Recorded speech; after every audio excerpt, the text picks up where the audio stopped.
जय हिंद दोस्तों इस बात में कोई संदेह नहीं है कि अच्छे लोग हमेशा दुखी क्यों रहते हैं और बुरे लोग क्यों खुश रहते हैं और पापी पाखंडी मौज उड़ाते हैं। परंतु इसके दो कारण हैं। आज मैं उन दोनों कारणों के बारे में विस्तार से इस कहानी के माध्यम से समझाने वाला हूँ और बताने का प्रयास करूँगा। पहले बात करते हैं कि अच्छे लोगों को भगवान दुख क्यों देता है।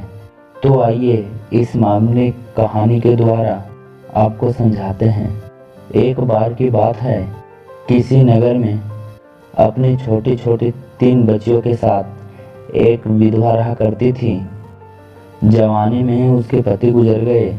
3 छोटे छोटे बच्चियों को पालने का भार उस अबला बेचारी पर आ गया था। 3 बच्चों को लेकर वो विधवा जाए तो कहाँ जाए, कुछ काम धाम भी नहीं कर सकती थी।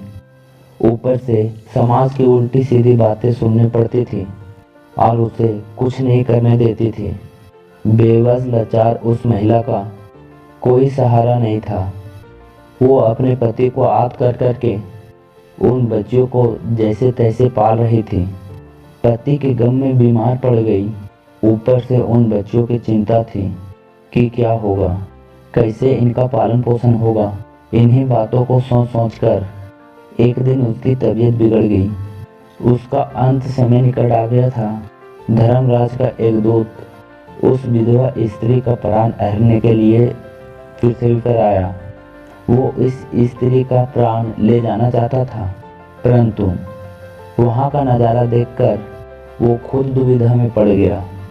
उसने देखा कि महिला जमीन पर अचेत पड़ी है। उसकी 3 बच्चियां उसके ऊपर सिर रख कर पड़ी हुई थी। सबसे छोटी बच्ची उसके स्तनों से लिपटी हुई थी।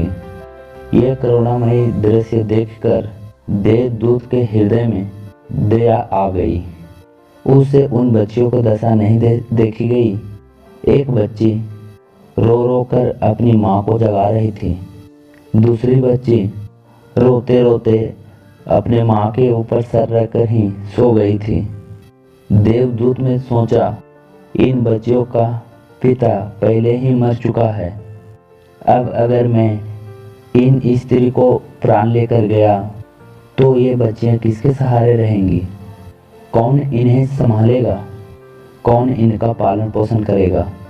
यही सब बातें सोचकर वो देवदूत उसे उस स्त्री का प्राण लिए ही बिना लौट गया।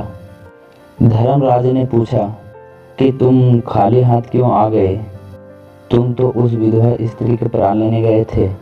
तब देवदूत कहता है, हे स्वामी, मेरी गलती को क्षमा करना। मैं चाहकर भी उस स्त्री का प्राण नहीं ले सका। मेरी जगह अगर आप होते तो आप भी यही करते। मैं उस महिला की अगोद बच्चियों का दुख नहीं देख सकता।